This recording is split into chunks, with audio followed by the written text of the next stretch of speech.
Hi, this is Bobby G, and this is Bobby G's Big Stone ATX, an inspirational podcast about love and reoccurring patterns in our lives. Today's guest is Giulia Millanta. And Giulia, I'm so excited to have you with us. She's a singer-songwriter from Florence originally and has been in Austin for the past 12 years.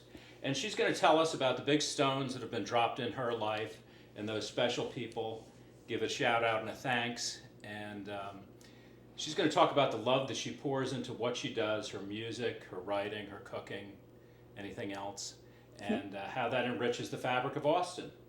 Giulia? Hi. Hi. It's good to be here. Thank you so much. I like this already. Well, I like this already myself, and I certainly love your music. Thank you. Thank you. Where shall I start? You tell me. How about something in Italy? That sounds exciting. Well, most of what I think that most of what we're going to talk about happened in Italy because I moved to the States 12 years ago. So obviously there are people here that have had an impact on me, but the couple of 2-3 people that I'm thinking of are in Italy. Where? Because I think 2 of them passed. Anyway, well, I think I should give a shout out to the person who saved my life. Go ahead.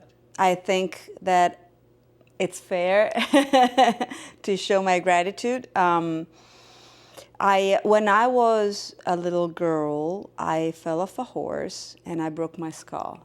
Okay. And I was in a coma. And how old were you at this point? 12. 10, 12? 12. Okay. I was in a coma for just a couple of days. What was that like? Do you have any recollection of that? No, it wasn't a deep coma. I remember that people were trying to wake me up and asking my name. And I thought, this has got to stop. These people are just bothering me. I just want to sleep. Just leave me alone. And they were slapping me. You know, that's how you can tell the degree of a coma. Okay. From, you know, the intensity of what it takes to wake that person up. Mm-hmm. So in a deep coma, you cannot wake them up. Okay. If you slap them and you slap them hard and they can still kind of regain some sort of consciousness, then it's not a deeper coma. And is that what? That's what. Yeah. So I remember that I was like, I just want to sleep. So once like 10 days went by, I was in the hospital in Florence in the neurosurgic wing. And they wanted to send me home because I was okay. And the chief of surgery, of neurosurgery, he was talking to my parents, not to me, and he said, well, I have a son that's the same age as Giulia, and if this were my son, I would take him to the OR and open and see and make sure that everything is okay. Bear in mind that in Italy, surgeons and doctors are not paid more, you know, if they perform more surgeries. They're on a flat rate, so he didn't have to do it, right? And he did it. What was his name? Do you recall? Yes, Pansini, or Armando, I think. Armando Pansini, I think. Armando. Yeah, professor, actually. So he did. And it was a really long surgery. They opened my skull and he found there was this tiny little piece of bone resting on a vein. Ticking bomb in my head. Like that could have it could have exploded anytime in the next, you know, however many years, just me cooking something, having a glass of wine, getting in my car, boom, and I will be dead. So I'm still here, and I am 100% of the population who recover from an accident like the one I have with zero stigmata, with zero complication. So I'm a 1%. Wow. And that's because of him. And the little PS to the story is that several years later, when I was in medical school, I don't know if you knew this about me, but I did read that. one of those things. Never practiced. Don't get your. I've always been a full-time musician, but I do have a degree in medicine. And while I was studying, I remember we were in the autopsy room, looking at bones, and this guy it was in my study group. Hi, nice to meet you. What's your name? Yeah, I'm Giulia Millanta. What's your name? Gastone Pansini. Pansini. Are you by chance the son of the neurosurgeon? Yeah, that's my dad. I said, well, you saved my life. Because we were the same age, right? Yeah. And so we were in the same year in college. Oh my God. And I was like, well, thank you for existing, because otherwise I probably would be dead now. How about that connection? Mm-hmm. And was this in Florence or was this in another city? That was in Florence, at the okay. University of Florence. But still, Florence there's more than a handful of people there. The population is like 300,000 or so? Half, yeah. Well, it's 500,000 if you count the surroundings. But there's only one medical center. I mean, the major medical center and the university. But yeah, I mean, it's one of those coincidences. Obviously, it would have been way more just stunning if I was in Calcutta, and I ran to him. But still, it's not the fact that I met him and that he was in my life later on. It's the fact that that boy existed. Yeah. Had he not existed, or the doctor may have thought differently about the whole thing. Exactly. So that's yeah. So I'm still here. God bless. Oh yeah, 100%. That's a fascinating story. I think so too. It's a story that I like to tell because also I didn't know it at the time. I was just a little girl riding a horse and then laying on a bed that was not very comfortable. They couldn't even give me a pillow because they have to keep you on a pretty what's the name? Firm, yes. I was looking for a different word, but yes. And so it was really uncomfortable, and but it was a really special time in my life, to be honest. It's really cool. Mm-hmm. It changed a lot for me, being in the hospital so early on in my life. It made me realize things that probably most teenagers don't think about, which is you could die. Yeah, I mean, typically at that age, you don't think about it. With your Kevlar on, mm-hmm. bulletproof, right? Yeah, you could die, and then when I didn't die, and I was back at home, when you go through things, you don't realize the magnitude. At least I don't. I've done things that were scary and dangerous, but I get scared in hindsight when I look back, not while I'm going through them, because I'm just too busy living the situation. And also back then I don't think I fully realized the depth and gravity of what I was going through. And why everybody was so worried. Like I had so many candies in my in my drawer, in my bedside table, and everybody was so nice to me. The nurses, the doctors, my family. So I was like, wow, this is not too bad. It's pretty cool actually. My head hurts quite a bit, but other than that. But then when I went home and we started doing all the follow-up, I remember one of the neurologists that was following my case is like, Giulia, you're a really, really lucky person because 1% recovers fully like you did. At least, after something like this, you may at least have seizures, mild seizures, or some, and I'm fine. I'm totally fine. So that's one of my stories. That's a great story. Thank you. How many, are you an only child, or do you No. have siblings? I have an older sister. Okay. So was she riding with you that day? Not that day. Not that day. No. Okay. She was there though. I bet. Mm-hmm. I mean, that had to be such a big deal for the whole family. Yeah. Gosh. I even remember what I had for lunch right before the accident. And what did you have? I had spaghetti aglio olio peperoncino. Spaghetti with olive oil and garlic, something very, very simple. But also it was it was February, so it was right before Easter. And one typical sweet that we have for Easter is this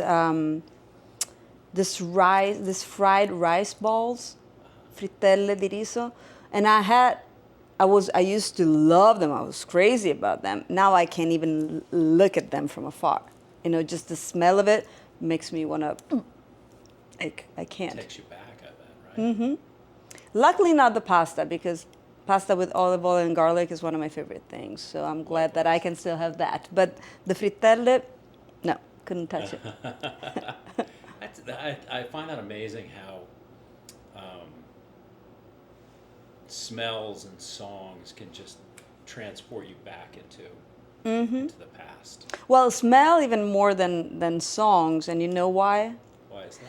Because smell, the receptors that are in our nose, they go into the olfactory nerve, goes into the deepest and most ancient part of the brain, which is also the one that's associated where the long-term memory is stored. So they're neighbors. So mainlining right in there. Mm-hmm. Yeah. They're in the brain everything happens out of proximity a lot of the time. So if that nerve is close by to the other part of the brain, which is in this case the long-term memory, then they're gonna associate. They're gonna fire together. Interesting. I like that. Mm-hmm. Well, who else? Well, tell me about some others. So the other special person in my life was Stefano Braccini, who passed, sadly, just a year or so ago. He was my philosophy professor in high school. Okay. And he wasn't just a professor. He was a little bit of the Dead Poets Society professor. Yeah. Obviously, we were studying, history and philosophers, and going deeper and read a bunch of really boring manuscript and whatnot. But the classes were not just boring, matter-of-factual classes like Kierkegaard was born in such and such and died in such and such, and this is what he wrote. No. We would read the manuscripts and pick them apart. And we would start debating around them, and we would start conversation that would apply to life. So it was a very actual and practical way to learn philosophy, because we were practicing what we would learn. And so that really opened my mind, learning how to to look at things from different angles, if you will, and to learn to practice seeing one side and the other side. Now, that's a slippery slope, because when you start seeing too many facets of one thing, at some point you're like, wait a second, my brain can argue any side of the story and can argue that any side of the story is right and correct and valuable, which is, but what does my heart do? So that's a slippery slope when you get too brainy and too intellectual and too in here. But with him, it wasn't just that. We were also very much into our hearts and talking about life and experiencing life together. We would go on hikes as a school. And how many people were in the class? Between, I would say, around 18, 20. And this is in Florence? This is in Florence, in my high school. Okay. And is your high school in the countryside, or is it? No, downtown Florence. Downtown Florence. Just like not even 5 minutes from the Duomo. Okay. Then, when I graduated, at that point we had become friends. And so I would visit him, and I would go to his place. We would drink Porto. We would smoke the pipe and talk about philosophy and talk about dreams, because he was also very much into psychology and the shadow work, which is a young concept.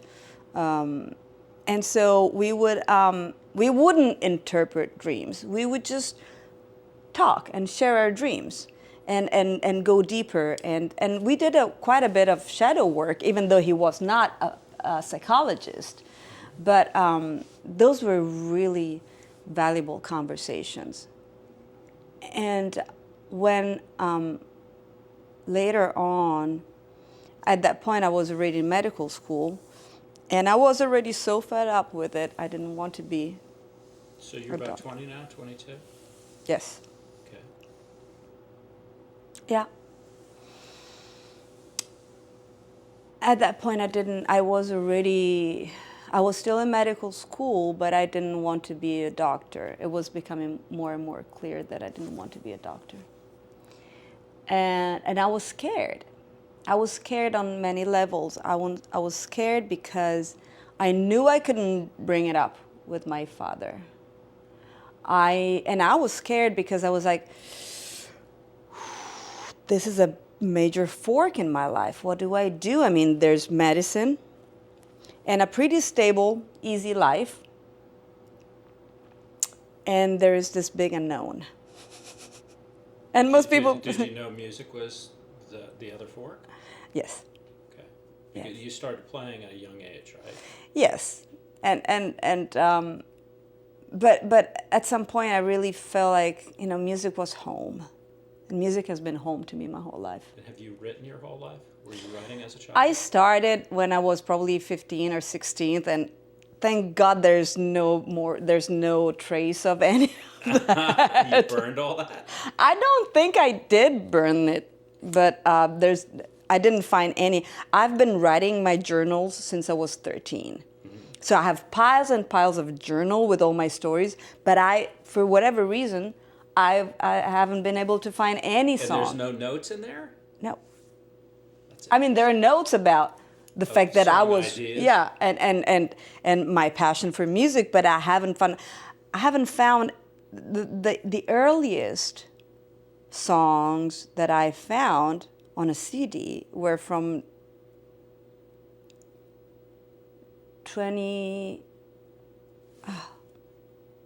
like early 2000. Okay. So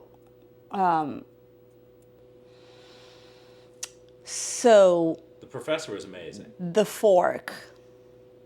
The professor was amazing. I loved him so And I'm much. sorry you lost him. Me too. Also because I tried to reach out a few years ago, and I think he had I never knew exactly, because I didn't have a connection with his wife, so I don't know exactly what happened, but he didn't recognize me over the phone, and we were really close. And so probably he had some kind of dementia. Exactly. So he was one of the biggest influences in my life, and And it was, if there's such thing as platonic love, that was platonic love, in a very pure, beautiful sense of the word. What we shared was a lot of love and admiration for one another. We were kind of kindred spirits. Yeah.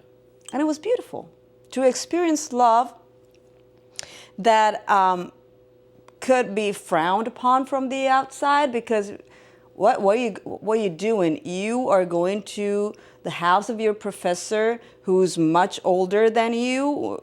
People could easily go like, and what the hell is going on with that? And I was like, I don't care. I know what we were doing. We were drinking port, smoking the pipe, and we were talking about dreams. And it was just really beautiful and nourishing, fulfilling, uplifting. And so at that time, okay, I'm going to share a dream. Can I share a dream? Yes, please.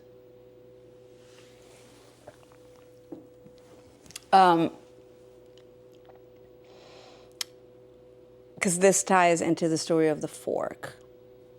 Because this is a dream that I brought to Stefano one afternoon. I was really devoured internally by this.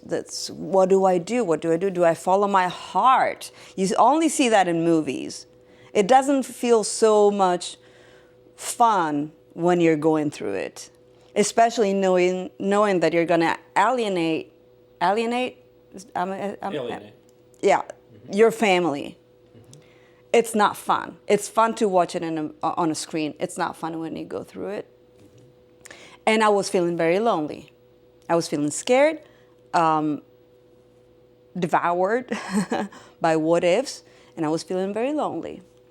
So one night I had this dream, and I brought it to Stefano because I needed to talk about it. In the dream, I'm at home, and I'm talking over the phone with my father, who in the dream was in his studio at the university where he taught. My dad and I used to... What did he teach? Electromagnetic compatibility, Okay. Whatever they mean, microwaves stuff. Most of our conversations happen on the phone because he was very busy. So in the dream, I'm on the phone with him, and all of a sudden, this tiny little bird comes into the house. And I'm like, oh, Dad, wait a second, there's a bird just flew in. And then, bam, this bird turns into a 5 feet bird, tall magpie, black and white, with really sharp teeth. And this bird is coming at me, and it wants to rip my eyes off. Okay. And so I'm like, I'm freaking out, Dad. What am I supposed to do? And I drop the phone, and I start running around the house, because this bird is chasing me to make me blind. And I remember slamming doors and like leaning against the door, and this bird is pushing and trying to break through and breaking and get to me, and that's the end of the movie. That's the end of the dream. So then, a few days later, I'm with Stefano, and I'm telling him about this dream, and it's like, well, Giulia, it's very interesting, and it's obvious that this is not the time for you to use your eyes. This is the time for you to use some other sense, because the eyes are of all our 5 or 6 senses, how many you believe we have, the eyes are the ones that are more connected to the rational, analytical thinking. It's like, this is not the time to use your eyes. It's not the time for you to use your brain. You have to use something else. You have to use your intuition. You're going to have to use your heart. It's like, all right, noted. So, yeah. I love that advice. Mm-hmm. Yeah. So then did you reach out to your dad and let him know that you were going to leave Ooh, medical school? How did yeah. that go? Well, there's a book that I wrote about it. Okay. Actually, the book is called Fratture, Fractures. Fratture, because I broke several bones in my body. the skull was only the second one. There are many more. And in the book, I talk about my fractures as a metaphor for the fractures of the soul that I've been through in this part of my life.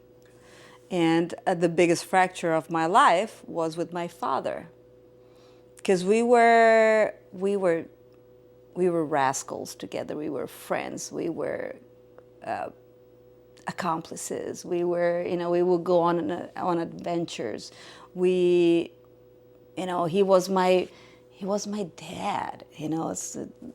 There's a special relationship between a girl and a father, as you may know.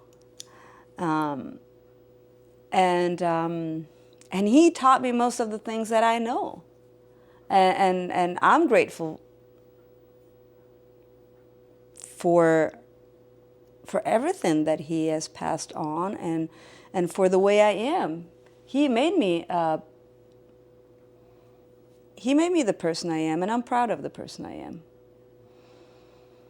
And he taught me how to play guitar. I mean, not how to play guitar. He taught me a few chords, and we would sing together, and he made me a brave person. And then the day I told him, we had several conversations about me not wanting to be a doctor. And actually, at some point, I wanted to be a psychologist. And he said, that's not a real profession.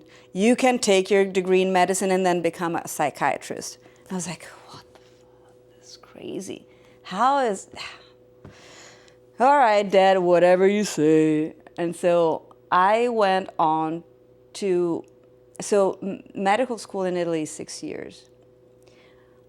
At my 4th year, all straight A's because everybody has to be so perfect. I was like, I can't take it anymore. So I finally said, Dad, I can't. I don't want to. I want to be a musician. I've told you it's been years and years and years. I can't anymore. This is driving me crazy. This is making me so unhappy. I don't want to. And he replied, which is, sorry, Dad, I know you don't want to hear it, but that's what he replied. You're making the biggest mistake of your life, and I will never have you back.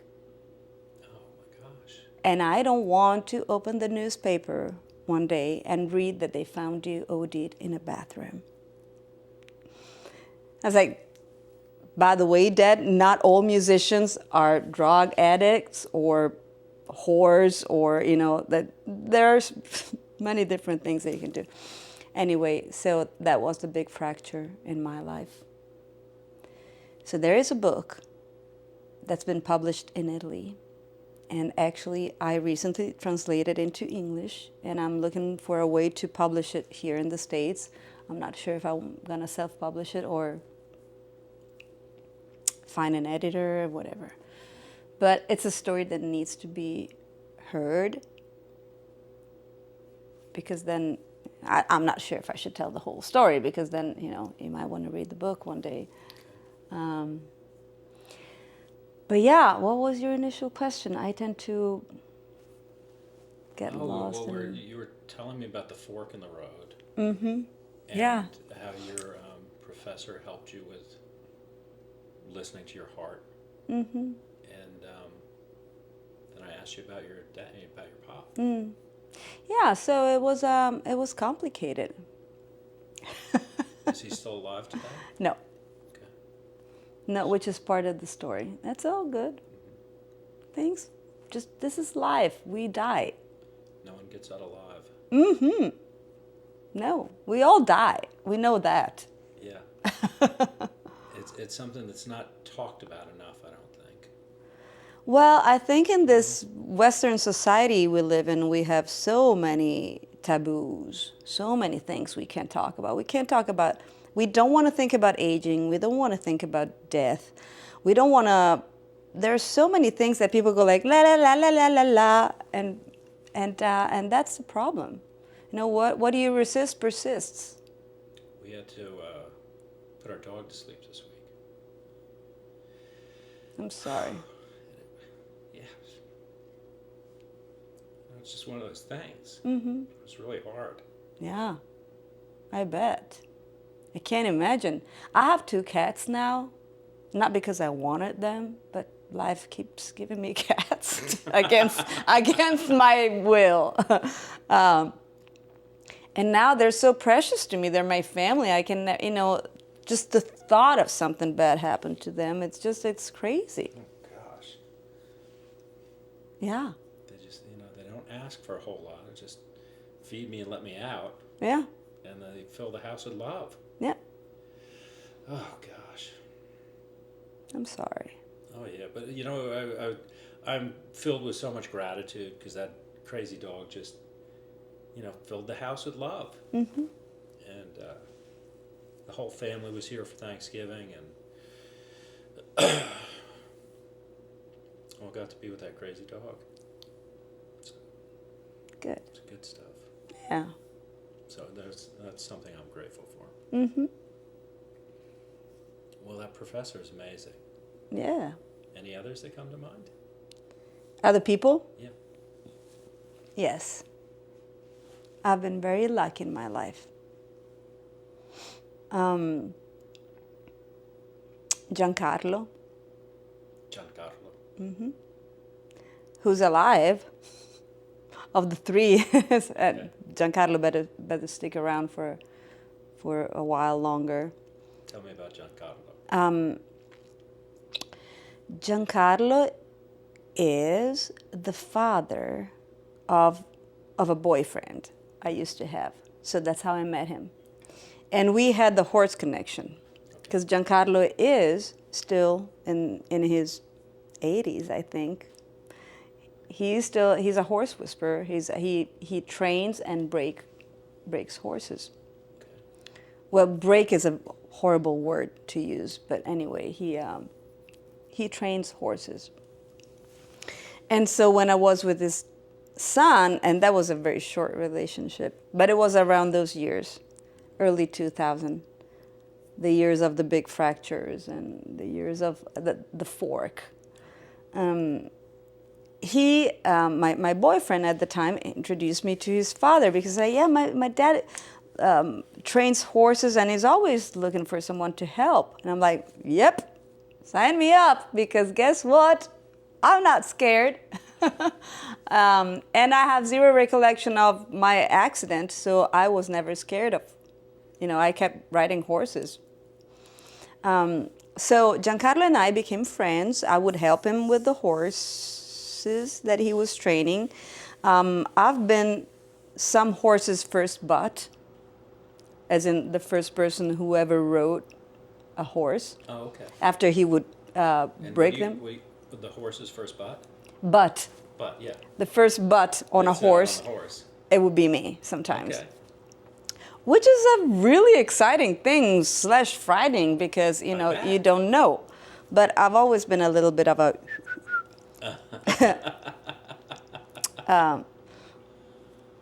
yeah, I would never be like a stunt person, that's too much out there. But I'm a pretty brave person. Anyway, so we would work together and I would help him. And obviously, especially when you work in that kind of environment, you work in the country, you ride horses, it's not just like, you're not just filling out some documents. There's so much of you that comes out when you work and you interact in nature with an animal. There's so many, for example, the horse reacts to you depending upon your day, your energy at that time. So whenever you're working with an animal, you're not just working with the animal, you're working with What's going on in your head? In your head, in your body, in your psyche, in your energy. It's a whole... It's a true mirror. Mm-hmm. So we became really close friends because, then we would put away the horse and putting in the pasture to whatever, and then we would sit on his hammock, and we would have tea and we would talk. And so he still is to these days one of my best friends. And one other, again, a thing that some people wouldn't understand, like, wait a second, one of your best friends is the father of one of your ex-boyfriends? Yeah, so does it matter that he's, I don't know, 50-something years older than, or whatever, I don't know. It doesn't matter. And Giancarlo has been a precious human in my life. I was really lost at that time. And Giancarlo was one of the very few people that I could be myself with 100%. And he is a very intuitive man. And he could tell my mindset, my state of mind, my state of soul from the way I would get out of the car. So you got connected with him prior to making your decision. Yes. To leave school. I was still on the You were fence. struggling with it. I was still officially in school, but I didn't want to be there anymore. So What a great person to have in your life at that particular time, right? he was made just to order. yes. He was just I couldn't have done it without him. He was the person I could be myself with, and I think it was also very important as a girl who's been so hurt by her father and betrayed, to have an older man, basically the same age of my father, to be next to me during those months and years, because I needed some guidance, I needed some reassurance, and I needed someone older. I didn't just need a girlfriend or a boyfriend. To have him with his experience and wisdom and empathy and intuition to walk with me. Mm-hmm. He never offered any advice.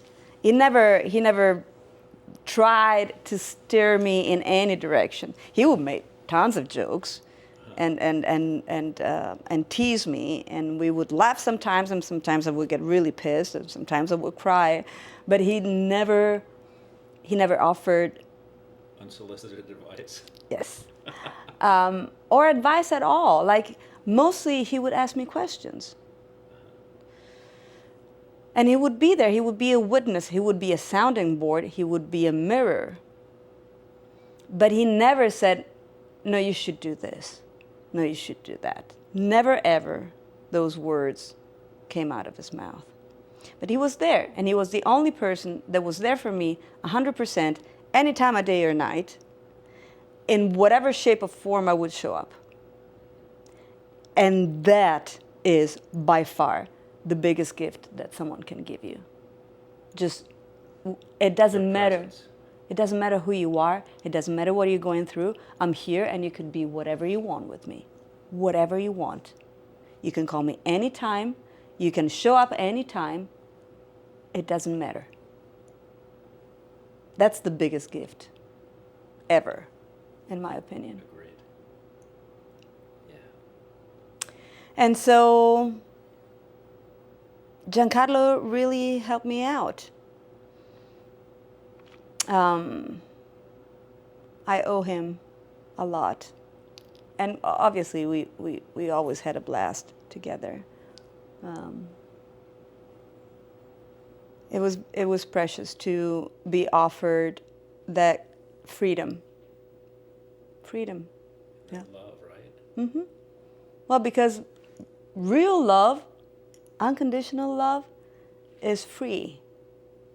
And it's freeing. Yeah. And it's freedom. It's all of that.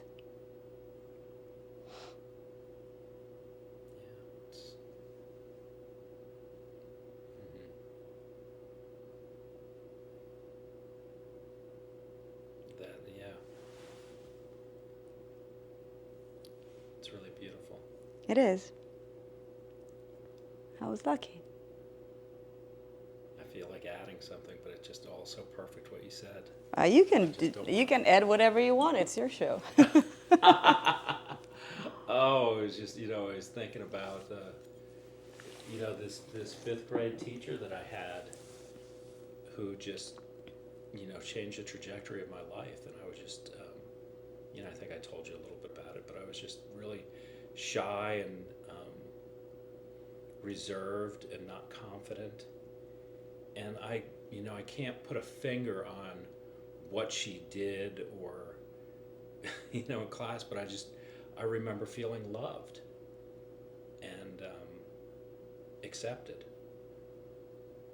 And that was enough. Mm-hmm. Yeah. We don't need much as human beings. No, I think we've got our own, I think in our heart we've got our own navigation system about where we're supposed to go and what we're supposed to do. And God, my oldest, I had all kinds of plans for him where I thought he should go in life.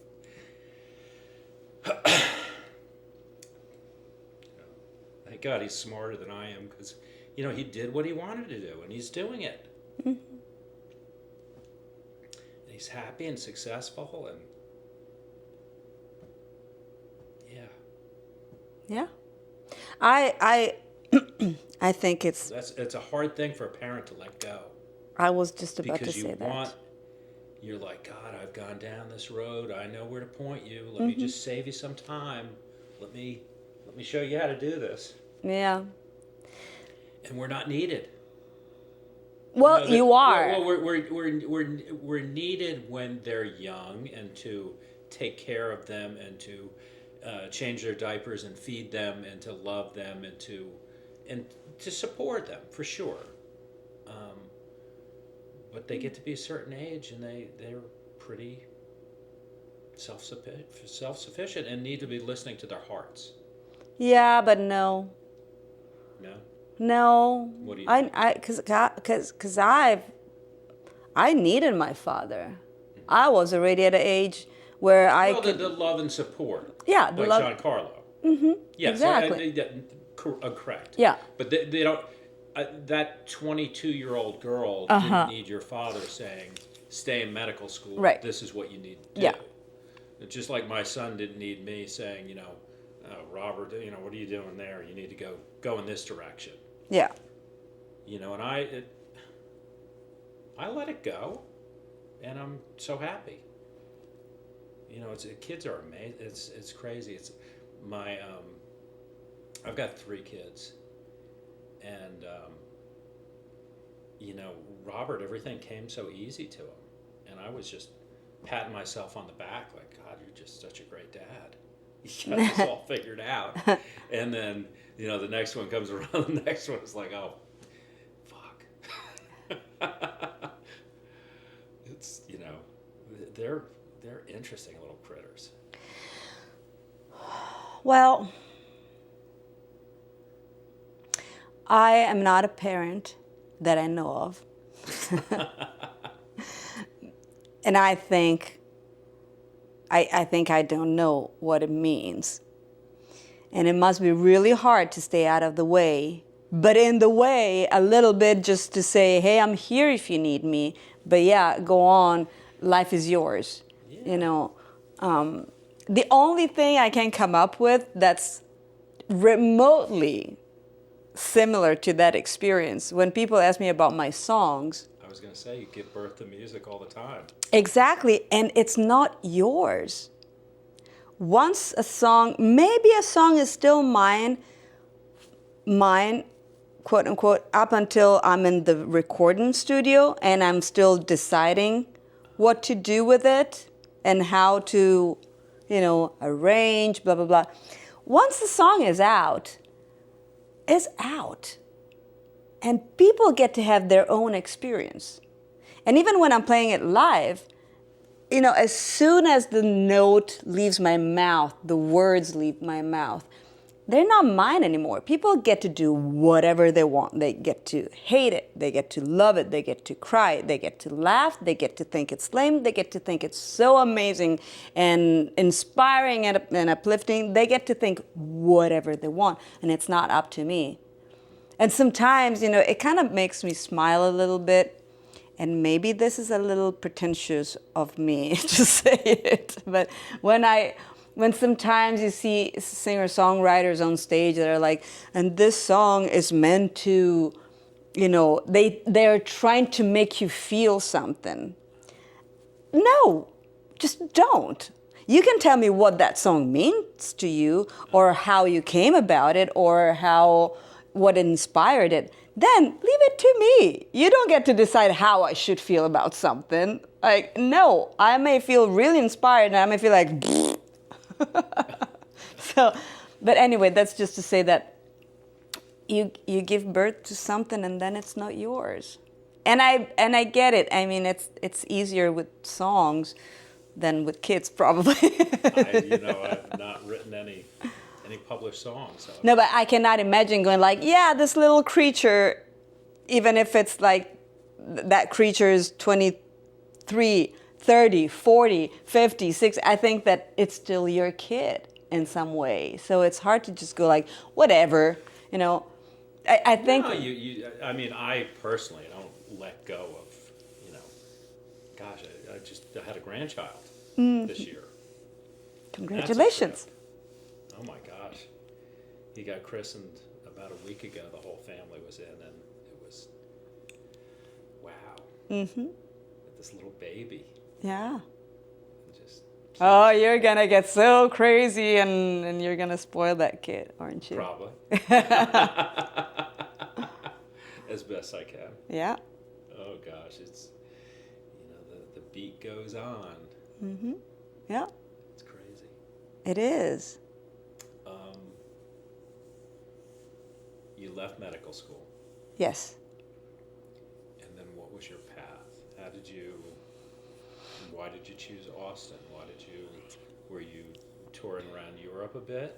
Yeah, I did. I moved to Barcelona for a little bit just to get out of Florence, I guess, and to be on my own because it was just so crowded in here and all the voices and I was feeling pulled in so many directions and everybody had an opinion about what I should do, and I was like, no, I get it's just too much. So I moved to Barcelona for a little bit, like a year and a half, which was another great experience that changed my life because, starting over in a place where you don't know the language, obviously Italian, Spanish is just, it was easy. I learned the language in 2 weeks. But still, you're starting over, you find a place for yourself, you find a job, you find friends. It really fortified me. Uh-huh. Then I went back to Florence because I was offered my first and only, thank God, record deal. I'm saying it like that with a little bit of an attitude because I think that, sorry, the music business is over and labels are over, at least the majority of them. And I was, sorry, that was maybe a little too rough and not entirely true. There are some good labels out there, but so I got offered a record deal and it was cool and we made a record and we put it out and we did some touring and then in 2011 I was already traveling and exploring the States, dreaming a little bit maybe, or just wondering. I'm a very curious person. So I wanted to know. I wanted to experience. I still do. And so I was like, I wonder. I mean, in Italy, I was comfortable. I was teaching in 2 schools, private schools. I was teaching voice and guitar and solfeggio, music theory, and all that stuff. I'm doing this because that's how you do it when you do solfeggio, the really boring, like, da-da-da-da-da. Anyway, I was teaching, and I had my own little apartment outside of Florence on the hills, and I was playing shows, and then I was like, Listen to your heart again. I was like, oh, I don't know. This feels a little too tight now, too comfortable. The ceiling is too low. So I started to explore. I started touring a little bit in Holland. I had a few shows in Holland and Germany, and then I started to venture overseas. Obviously, with the visa thing, it becomes very complicated. So mostly I would just travel and smell the air and see what sounded good, what felt good. And then in 2011, I was playing Townes Van Zandt tribute night outside of Lake Como in the north of Italy. And I met some people from here that I became friends with, then a little more than friends. And then I came to visit Austin to visit them. And then I came back and stayed a little longer, and then I came back and stayed a little longer, and then it's been 12 years. And I'm starting to feel a little bit like, oh, okay, maybe the ceiling is getting too low here as well. I don't know. Maybe it's time for a new chapter, we'll see. Could be, right? Could be. Tell us about songwriting. Ooh, what do you want to know? I don't know if I know anything about songwriting. I know that I write songs. I listened to a song earlier today that I thought was really beautiful. Your album, something Ghost. Conversation with a Ghost. Conversation with a Ghost. Lila. Is that Okay. right? Is Yeah. that right? Is that the song? Yeah. Tell me about that song. Ha! It's interesting. That song, that's actually based on a true story. Most of my songs are inspired by real characters, and obviously always filtered.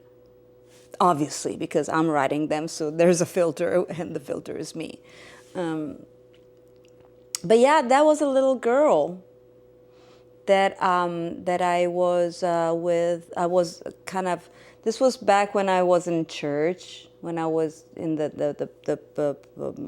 with the church, I was a teenager, and summer camps and that kind of stuff. And this girl was just with us, and we had to kind of take turns to make sure she wouldn't hurt herself or do anything crazy or weird or dangerous. Mm-hmm. And so, yeah, and she wasn't the only one. There were several, and her name was not Lila, but it's Lila for the sake of privacy and the sake of the song. But yeah, it was interesting to just experience a different way to process things. Why was she potentially going to hurt herself? Well, she was just very. She had this sudden changes of mood, and she would explode in some outrage and want to run or kick something or punch something, and then she would get really quiet and so she had some issues. I don't even know the definition at this point. It doesn't even matter, and back then even less so. And you were a young girl at this time. Mm-hmm. Yeah. This was before your horse accident. Yes. Okay. No, a little later. No, actually, it was later than that. Okay, so you're a teenager. I was a teenager, and I've always had this kind of. In Italian we call it the nurse instinct, like when you want to take care of everybody and help everybody. So obviously I would spend time with her and just it was, and just spend time with her, and there were so many, you know, in summer camps there were some kids that were just kind of, you know, parked there by their families that didn't want to have them 24/7.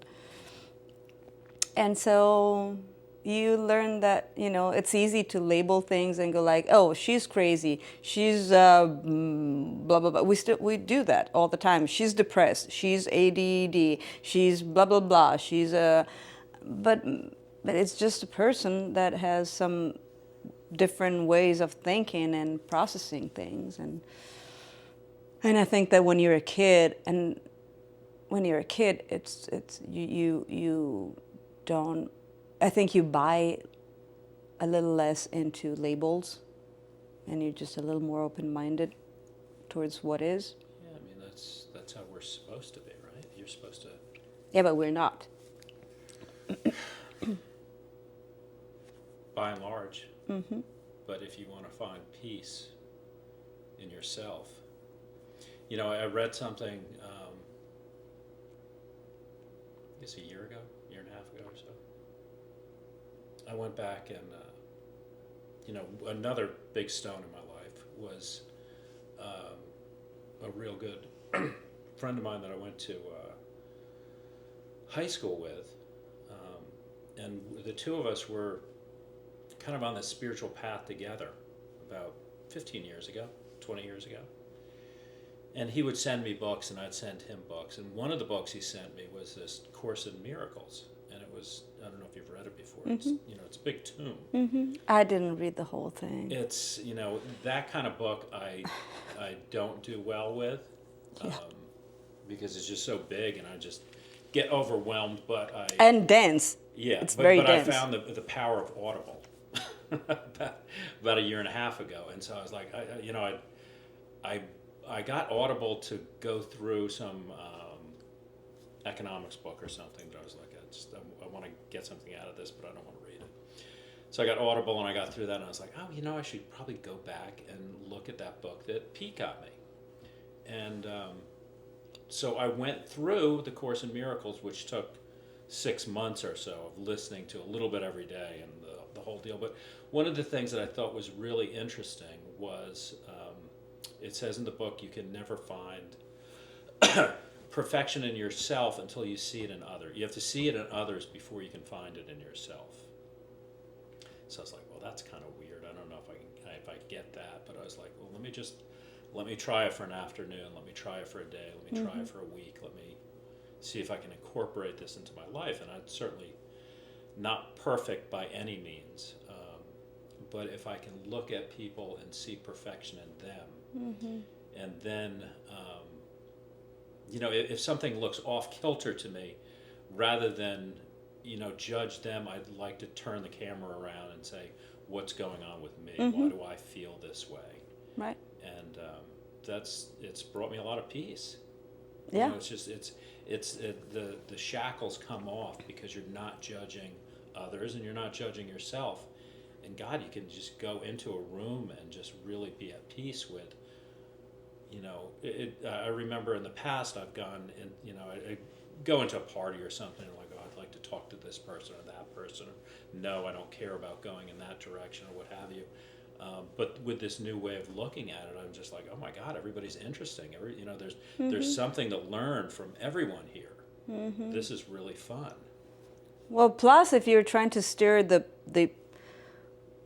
your life in a certain direction, like for example, the example of the party, you're trying to steer the how the party should unfold. I'm going to talk to that person, not to that one, because that one is not very interesting. You're playing God. You're deciding what's relevant and what's important for you, and you're being very not you. And it's a very stupid thing to do. I have done that. Because you don't know. We don't know what, where, and how, and what the next good thing is going to be and where it's going to come from. And sometimes you think, no, I'm going to talk to the CEO of such and such. I've done that. In the music business, the Grammys party at the Four Seasons and blah, blah, blah, and I'm going to talk. And now I'm like, pfft. I hate schmoozing. I hate that. I hate being around people. I mean, I love people, but too many people at once freak me out. So I try to stay away from big parties. But now I'm like, okay, if I need to go to a party, the Grammys, whatever, I'm just gonna go and just gonna talk to the person next to me. Period. Whomever that person is. If it's the caterer, great. We're gonna talk about food. and because A, you never know. B, it's exhausting. C, you never know. Like, we don't know. And plus, aside from it, I think we all suffer from that, the need to control, which is very pretentious and arrogant. But also, it's boring, because if we let go and stop controlling things, there's a whole other, like... Good things come your way. Instead of life, if 360 degrees, when you want to control your life, you have... I'm just coming up with numbers because they feel right to me right now. You're probably dealing with 60 degrees at most when you're just doing it on your own and trying to control. If you let go, there's the other 300 degrees that you haven't even considered because you're so limited. So, congratulations, to you, to me, to all of us who are going like, I'm gonna let go. I'm just gonna see what happens. It's really cool, isn't it? Yeah, it is. And also rewire the brain and rethink thoughts. Perfection, it doesn't exist, but does it? Because maybe we should reframe the concept of perfection to where perfection is just what is. That's what I was going to say. Perfection is right now. Yeah, with flaws and everything. With this not being perfectly aligned and this little, see, I have a little lint on my, but it was perfect. I should put it back. It just, there's no such thing as perfection because we are thinking with a certain categories, with a certain category of perfection means flawless. A box. I love flaws. Yeah. They're great. It's where the light comes in, right? Yeah. Isn't it, That's Leonard Cohen. Yeah. The breaks on the crack on the wall. That's where the light comes in. Beautifully said. Yeah. Written, said, sung. Yeah. Well, Leonard Cohen is one of the best. Yeah. So in addition to writing songs, which I'd love for you to play a song if you... Okay. Are we getting over board? We're about an hour. Would you send us home with a song? Okay. I guess I can do it. Look at that. There was a guitar right next to me. What a coincidence.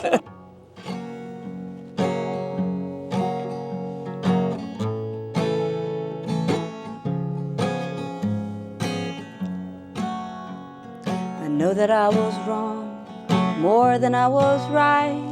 Always letting go, or I was holding on too tight. With the cold blank stare of a China doll, ripping down the curtains for a dress to the ball. But on a night like tonight, when the lonesome whistling wind plays out of tune with the midnight cricket band, under a harvest moon and a scarecrow sky, I'm lonely for you on a night like tonight.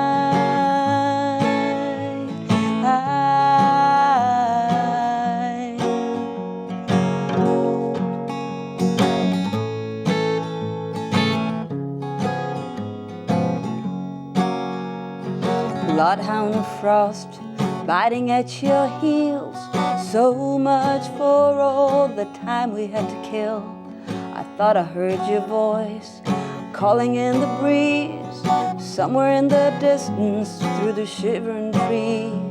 On a night like tonight, when the lonesome whistling wind plays out of tune with the midnight cricket band, under a harvest moon and a scarecrow sky, I'm lonely for you. On a night like tonight,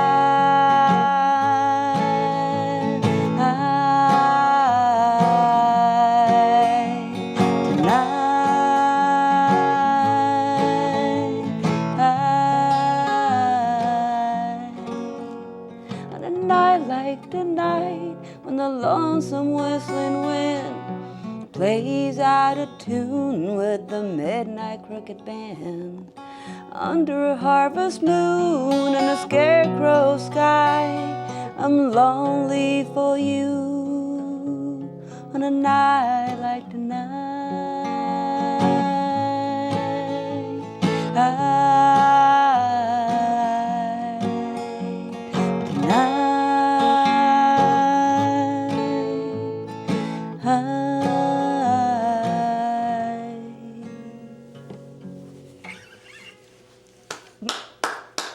something like that.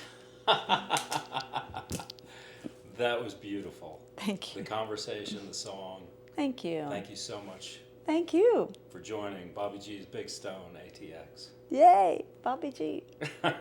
We're out.